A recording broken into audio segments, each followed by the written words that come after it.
Les statistiques qu'on a de Statistique Canada puis du Conference Board of Canada nous montrent que seulement un doctorant sur 5 deviendra un professeur à l'université. Donc, les 4 autres qui iront en entreprise, dans des industries, pour le gouvernement ou dans des organismes, des ONG, par exemple. De plus en plus, il peut y avoir des possibilités d'emploi dans des centres de recherche universitaires comme professionnels de recherche. On peut penser à des emplois au gouvernement dans lesquels les gens vont être appelés à travailler sur des projets de loi. Ultimement, certaines personnes vont devenir chargées de cours en parallèle de leur carrière professionnelle. Comment on gère une équipe de recherche? Comment on gère un risque associé à un projet de recherche? Comment on gère les changements? Donc, ce sont tous des aspects qui n'étaient pas vus traditionnellement. Comment je pourrais aller chercher des connaissances supplémentaires, aller chercher des compétences également différentes pour être plus efficace sur le marché du travail. On doit aussi repenser notre formation pour viser à développer des compétences, donc on dit transversales, soft skills, professional skills. Donc, il y a toutes sortes d'appellations possibles qu'on doit aider à développer chez nos doctorants ou nos postdoctorants. Vous savez, lorsqu'on regarde les employeurs et on leur pose la question, ce qui fait la différence entre 2 candidats, les 2 ont fait le même baccalauréat disciplinaire ou la même maîtrise disciplinaire, mais ce qui fait la différence, c'est vraiment les compétences transversales que chacun d'eux auront développées dans le cadre de leurs études supérieures. En fait, je crois que c'est difficile d'intégrer, nécessairement de penser que chacun des programmes va intégrer ses compétences professionnelles à l'intérieur de leur programme. Au QFER, on offre des formations qui vont permettre de développer chez nos doctorants, mais aussi chez les étudiants qui sont au niveau des stagiaires postdoctoraux, des habiletés en lien avec le leadership, le management, donc gérer une équipe de recherche, par exemple, gérer un projet, des habiletés en lien avec la communication.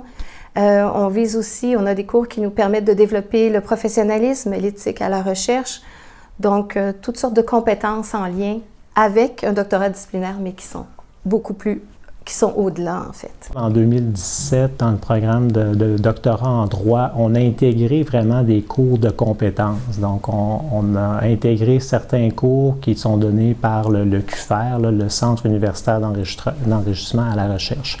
Donc, des sujets comme financer ses études au supérieur, enseigner au supérieur, rédiger un article scientifique. Je pense que la capacité de travailler à l'intérieur d'une équipe interdisciplinaire devient quelque chose de plus en plus important. Je prends dans le domaine juridique, il y a quelques années, début des années 2000, on a ouvert la possibilité pour les notaires, pour les avocats, de travailler en interdisciplinarité. Un étudiant en sciences va rencontrer quelqu'un qui fait de la littérature, quelqu'un qui fait de la philosophie.